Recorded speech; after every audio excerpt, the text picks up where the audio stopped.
Hello everyone and welcome to episode 5 of our modded series, and I'm hoping that you're having a fantastic weekend. So, in between episodes I did some work which we will do a progress update, and also I was attacked by a crazy Thaumcraft guy and he almost killed me in my red matter armor. So, as a general rule, no more AFKing. Since we were generating a decent amount of mana, I did some Botania stuff off camera. I made the Sojourner Stash, the Benevolent Charm, and a Band of Mana. I also built most of the rods, which I could do without the Alpha Portal, and also the Rod of the Shifting Crust, so that I can build stuff and do some decorations, which we are going to check it out. I made this bridge using paving stones of travel from Thaumcraft, and they will give you a speed boost and a jump boost for like 1 or 2 seconds, so you don't actually have to put them next to each other like this. I wanted to make a bridge, so I had to do it like that, and I wanted it to look nice. I also used a lot of architecture craft and a lot of arches, and it took me like 1.5 hours to build this bridge, so I have to like it and it's going to stay here. I removed our ore dabbling and transferred our blood altar to here. It's now a tier 4 altar. I built it off camera because it's just crafting. These bloodstone bricks are the most difficult thing to craft, but I will show you later on. I also put our incense altar under here because if it's 6 blocks away from your blood altar, it will still give you the effects that you're going to need. I mixed and matched the crops, the netherrack, water, lava and everything, and now it gives me like 120% buff on self-sacrifice, which is very good. So the altar is empty, and if I stab myself you will see how much blood I'm donating. It's like 33 buckets. I increased the capacity, this is why I can donate like 33 buckets, otherwise it's just 10. You can craft different ruins and they will augment your blood altar. So let me just explain to you how to make these bloodstone bricks. You are going to need weak blood shards, and in order to get that is the wrong sword. Where did I put it? You are going to need a bound blade. You just right click and it will change into a sword. It is an arrow recipe and the recipe is in the JEI, so it's not a huge problem to make. I made a mob farm, which is also very interesting because I used different concepts this time. I use barrier blocks from Thaumcraft, and there are fans, so mobs which are spawned, they get stopped at this barrier block. I can hit them, they cannot hit me back, and they cannot cross it. There's also an Ender Overseer from Botania, so when I look at that direction, the spawner will be active with a redstone signal, and it will spawn mobs. So, if with your bound blade you start farming the mobs, you should get some weak blood shards. And it's not like 100%, so this could take some time. I would really appreciate one. You know, sometimes I feel very stupid because I have an item collector there and of course it's gathering the blood shards. So yeah, we have 4. This is how you get them. It's very easy. If you remember from the last episode, I said I'm going to make the living armor from blood magic. And the reason for that is very simple, because it will give me different buffs based on what I do in game, and we will get to that later on. But for now we are going to need 4 binding reagents, and you're going to need a common tartaric gem because they need a lot of demonic will.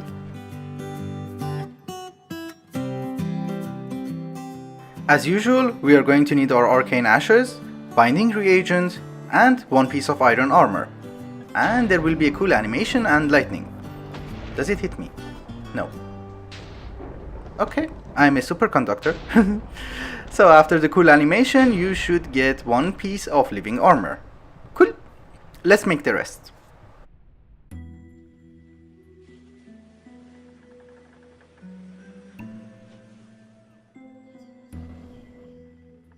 So this armor is very neat. Depending on what you do in game most of the times, it will give you some buffs. So if I walk a lot, it will give me speed boost. If I jump a lot, it will give me step assist or jump boost. If I eat a lot, it will give me saturation, and if I regenerate my health a lot, it will give me regeneration.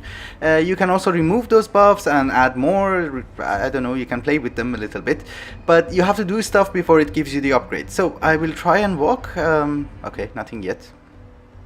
Oh, it's only on the chest plate. Okay. I actually thought it's everywhere. Anyway, I'll try to get an upgrade and I will bring you back. So after walking a little bit, I got Quick Feet, which is an upgrade for speed boost, so I can walk a little bit faster. I think I forgot to mention that you're going to need the entire set in order to have these upgrades. If you remove one, you will not get any upgrades or bonuses. Also, there is a ritual that allows you to remove those upgrades and bonuses, and then you can manage them. So for instance, if I only want regeneration or absorption, I can remove the extra ones and only add those to my armor. So apparently I also got one for step assist. If I remove my Sojourner Sash, will I able to walk? Oh, yeah, that's neat. That's cool. So if I throw it away, will it still work? I'm afraid if it's in my inventory, it will still function.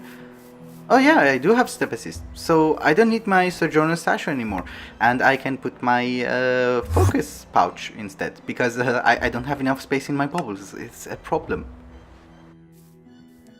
Since we are producing emeralds, we don't need this anymore for EMC. Bye bye.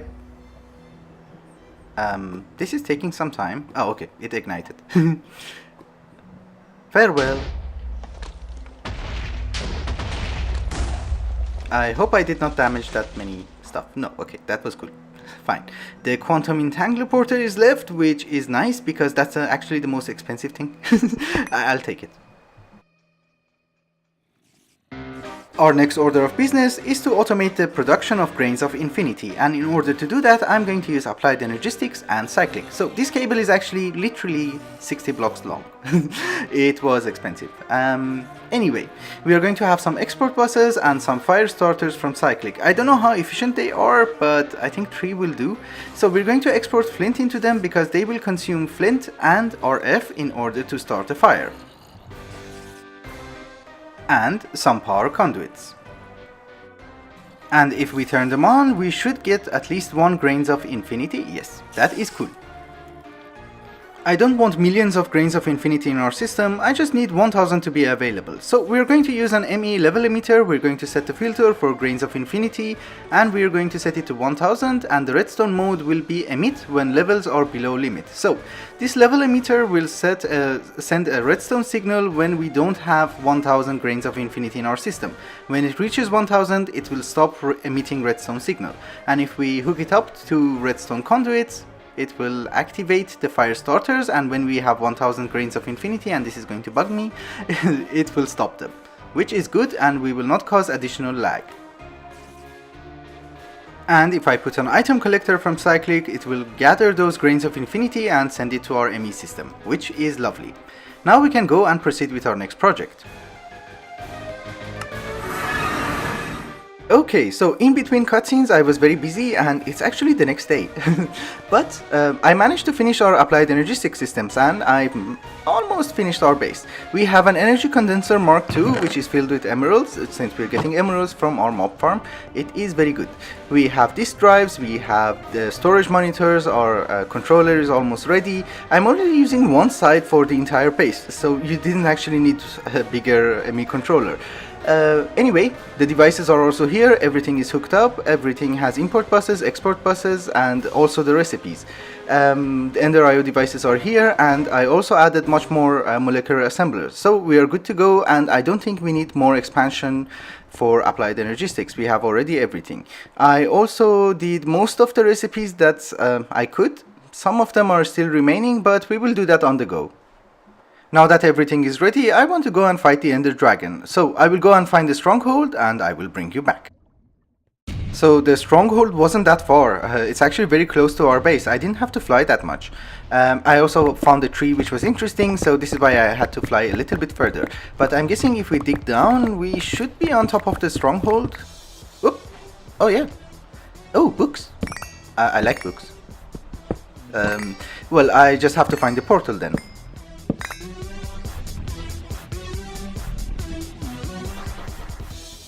And we have arrived at the end. Good, so I can turn off my Lantern of Paranoia, we don't need torches anymore, and... uh-oh, I can't fly. Why can't I fly? I don't have blocks to scaffold. What's wrong with you? Don't you work in the end? Maybe it's a bug? Oh yeah, I can fly. Good, good, good. That got me scared a little bit because I was not ready. I was literally prepared to just fly over. So I brought some EFLN from Tinker's Construct and we are going to destroy the crystals and then take care of the dragon. I also need a lot of dragon bread because I want to upgrade my solar panels.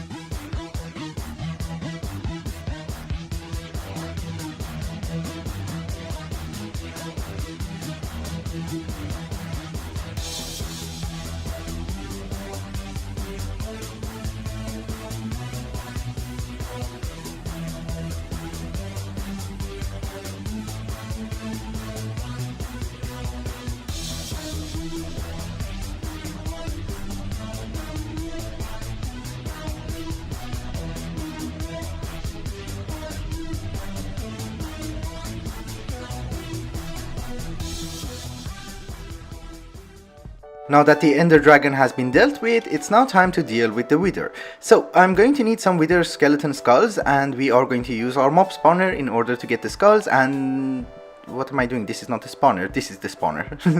I don't know the rates for Wither skeleton skulls because I do not have beheading upgrades, and I don't know, maybe looting affects it? Maybe it's beheading, I'm not sure. I remember that in all the mods it was... you didn't need beheading that much because a grinder would do the same. Apparently here we are going to need beheading. Huh. Okay, that's very bad, it's just one. Okay, slightly more, but... okay, I'll get some beheading upgrades.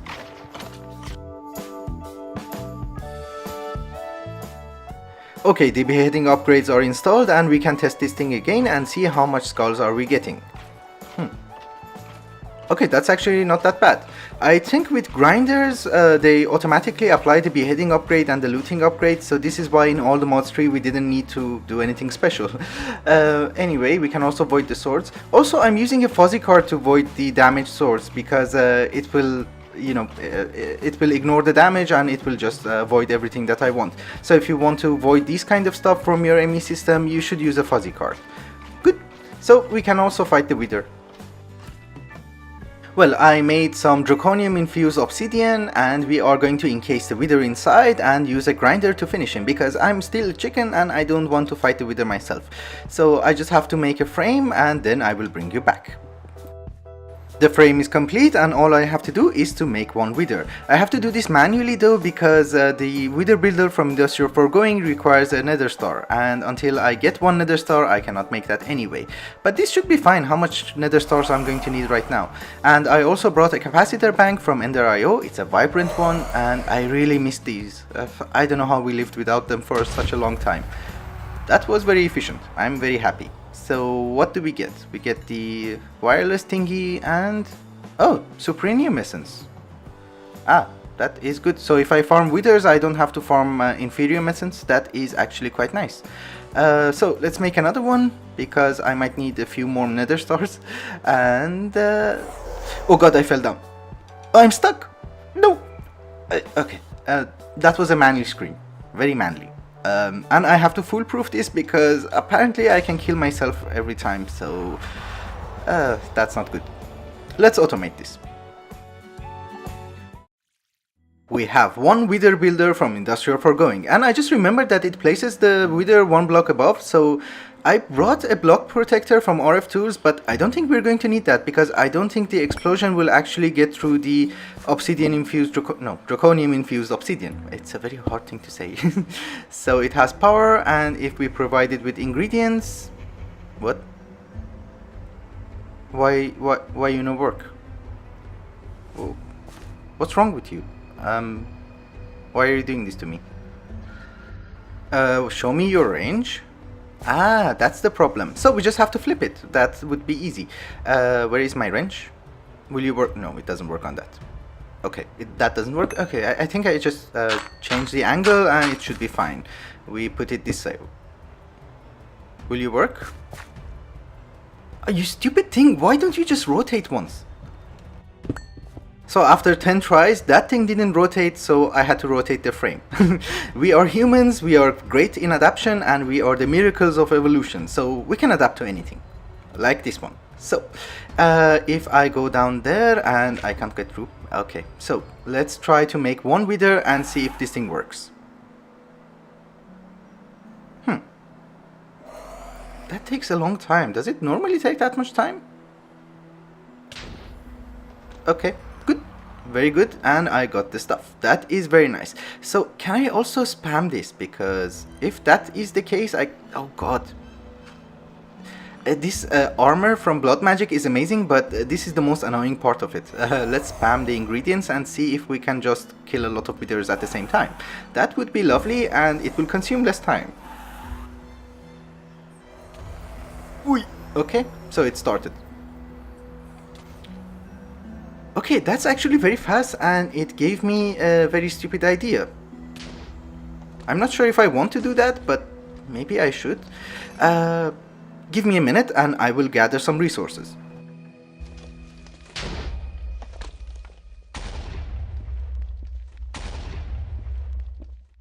My idea is very simple and it should be very effective. We are going to need some soul shards in order to spawn wither skeletons, then we are going to make a very efficient wither farm and we are going to get tons of nether stars. So let's spawn some withers and gather some souls.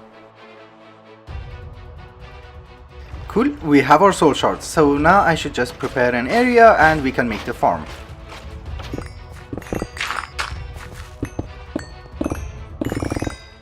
Okay, so this is the basics of how the farm is going to work, and I don't know what just happened with my mouse.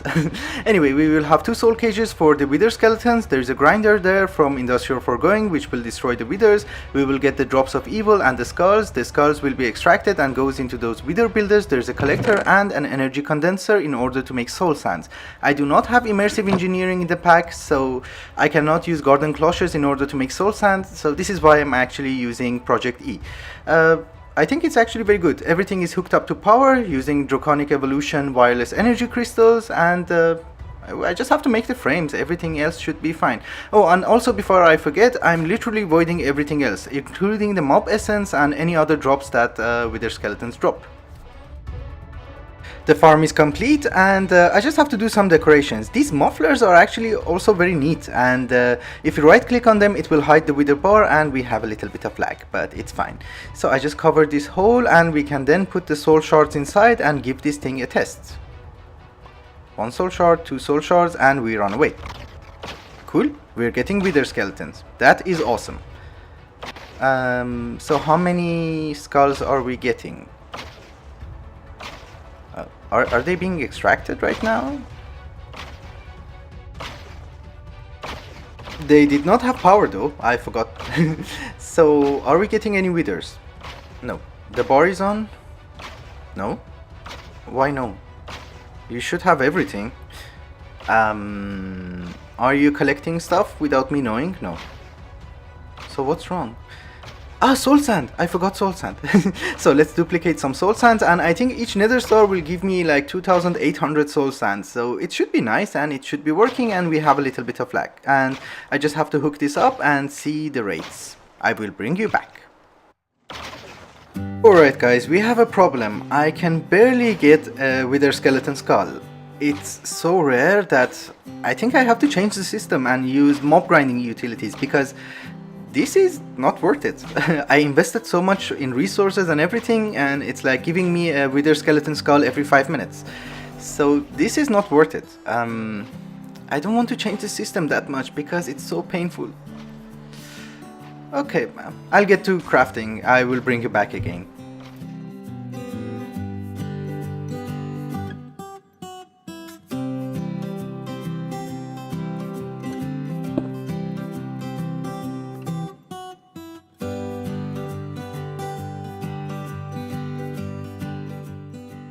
Well, to be honest with you, it wasn't actually that difficult to change the system and modify the mob farm, because the item collector from Cyclic is at the same exact spot as the mob grinder, which was from Industrial Foregoing. So I didn't have to change the filters, and oh my god, we are already getting withers.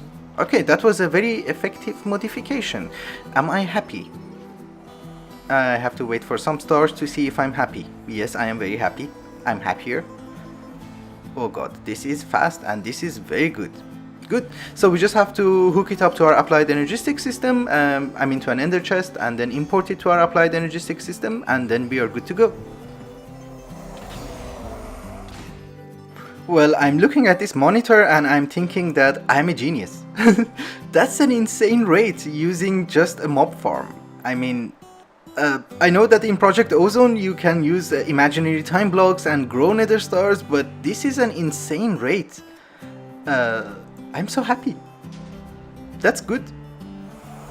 Well, I have to put this to round robin because we need nether stars in order to get soul sand, and for now it will be some wasted nether stars, but when the energy condenser gets full we should get back to our old rates. I do not have immersive engineering, so we cannot have nether seeds in order to make soul sand.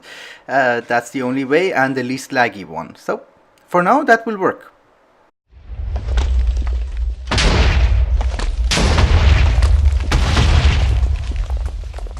Alright guys, it's also time to wrap up the episode before it gets super long. This episode we finally completed working on our infrastructure, and I think from next episode we can focus on other things and more interesting stuff. Apart from ore dabbling, because I removed our ore dabbling system and right now I'm struggling with resources. So maybe in the beginning of the next episode we will focus a little bit on that and then go adventuring. Maybe going to the Betweenlands, to the Twilight Forest, gather some resources, some beautiful stuff for decorations, and generally doing Minecrafty stuff. So, thank you so much for watching, and I hope you enjoyed it. Till the next episode. Bye bye.